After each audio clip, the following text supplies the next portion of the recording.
What is good, YouTube? Quinn Wade basketball analysis coming to y'all with that instant analysis on analysisplayground.com. We're going to talk about the New York Knicks beating the Boston Celtics in overtime tonight.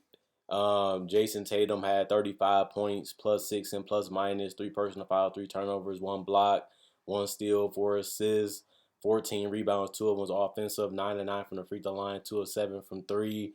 12 of 26 from the field. He was aggressive looking for a shot a bunch of threes off the dribble, incontested. Didn't really get him to fall, but he was still probing and getting to the basket. And he rebounded the ball very well tonight. He played 43 minutes, even though it was an overtime game, so you can tell they were trying to go all in with the win. Unfortunately, came up short. Jaylen Brown contributed to that with his 2 missed free throws consecutively in the overtime period, which halted us getting the lead. Al Horford, 6 points, plus 2 and plus minus, 4 personal fouls, 2 turnovers, 4 assists, 1 defensive rebound, 3 offensive rebounds, 2 of 4 from the 3-point line, 2 of 5 from the field. He did a good job spacing the floor for the most part. Didn't have a bunch of attempts, but he set good screens and he got into foul trouble early on in the game, and that kind of hurt his numbers overall.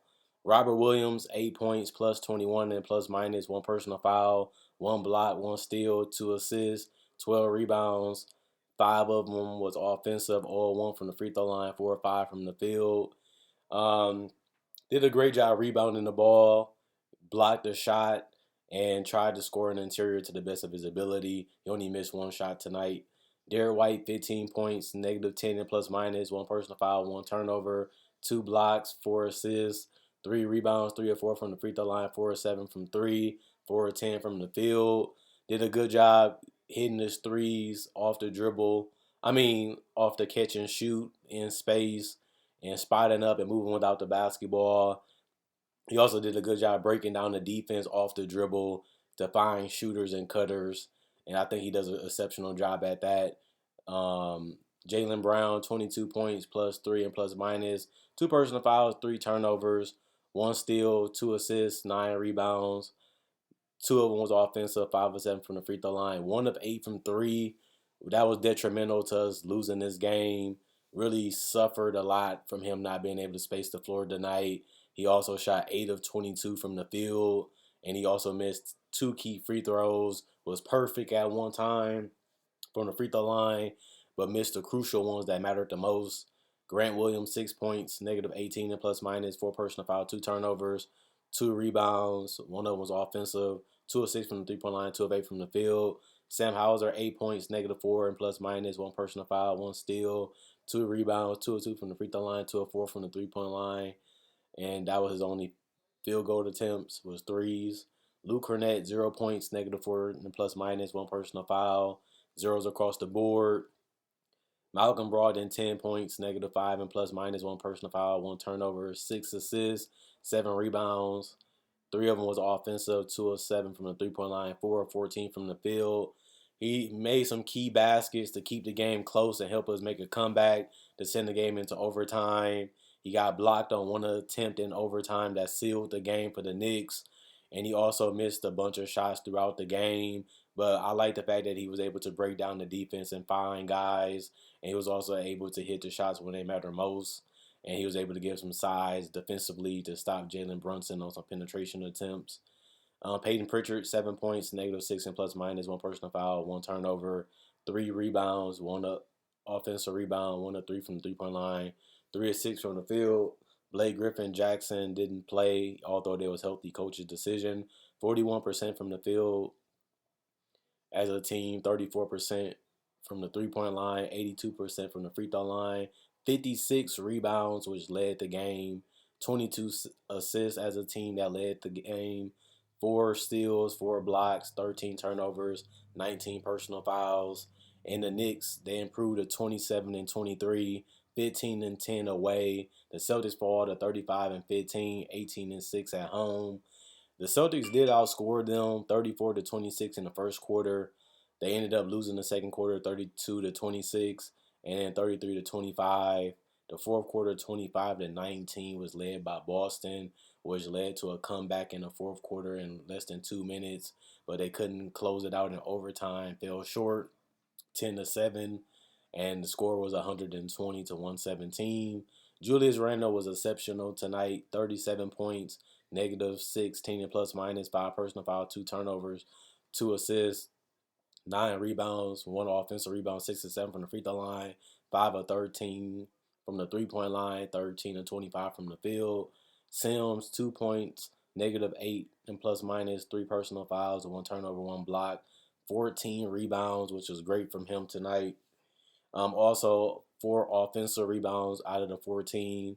Jalen Brunson, 29 points, negative 8 and plus minus, 3 personal fouls, 1 turnover, 2 blocks, 7 assists, 4 rebounds. One of them was offensive. 3 of 4 from the free throw line, 2 of 6 from the 3 point line, 12 of 25 from the field. Did a great job of penetrating, looking for guys in the corners, looking for guys in the paint, and looking for his own shot.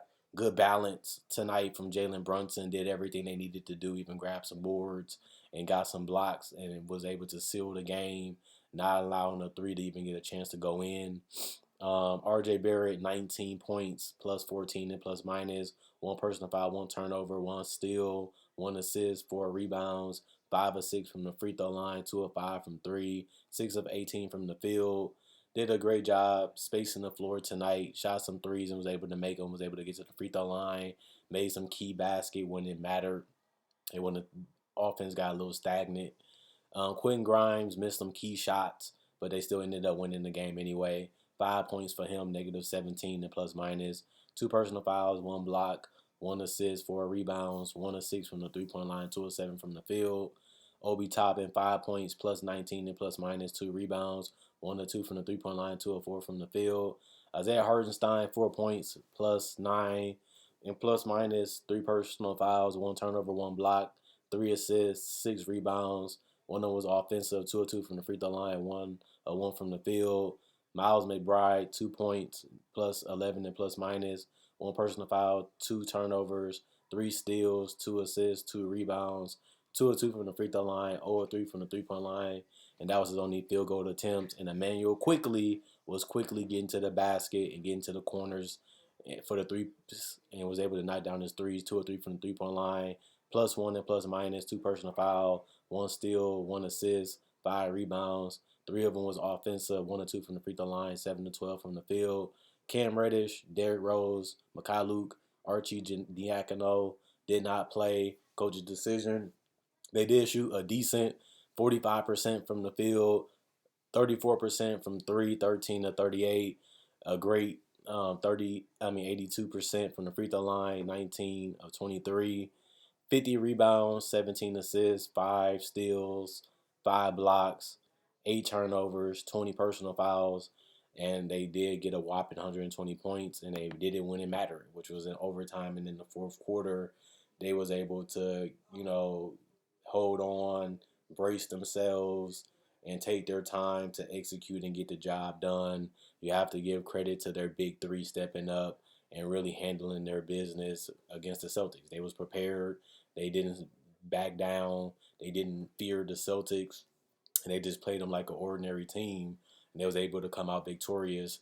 The Celtics, a lot more disappointed in them. We had a lot of opportunities to win this game. Tatum had a pretty pull up that would have won the game.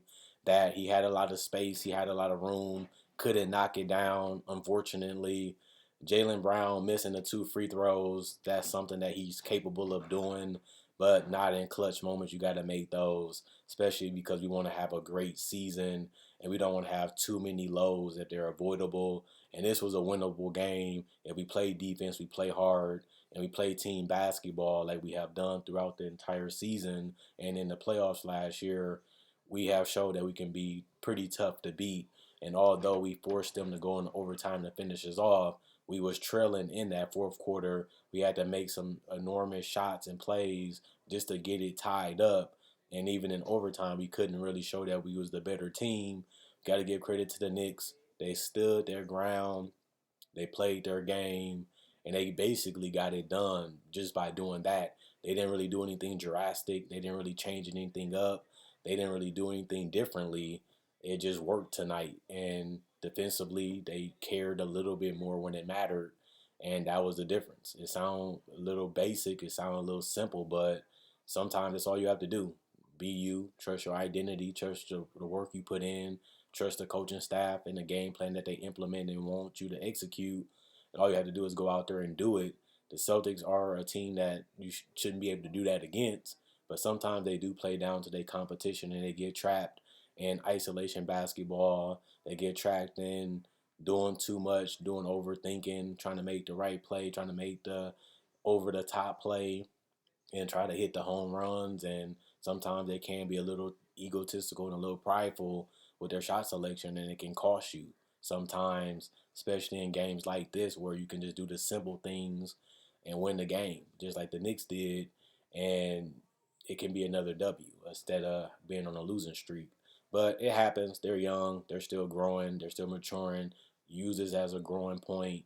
Use this as something you can build upon, and don't try to let it happen too many more times throughout the season, as you want to use this as a stepping stone going into the playoffs to try to win your first title with this iteration of the team. And this team has changed a lot with Jason Tatum and Jaylen Brown and Marcus Smart being the stars. They have changed a lot of pieces over the last 5 years, and hopefully they can get it right with this year team, which it looks like they will, but we still have to see it play out because nothing is guaranteed in life. So we have to see how that goes and how it ends. But overall, disappointing game for the Celtics, another loss, and a great game for the Knicks. Other than that, continue to like, continue to subscribe, check out my podcast, check out my Facebook page, like on Facebook, and that all will be in the description. Other than that, hit the notification bell for more analysis coming your way when it first is ready to be seen.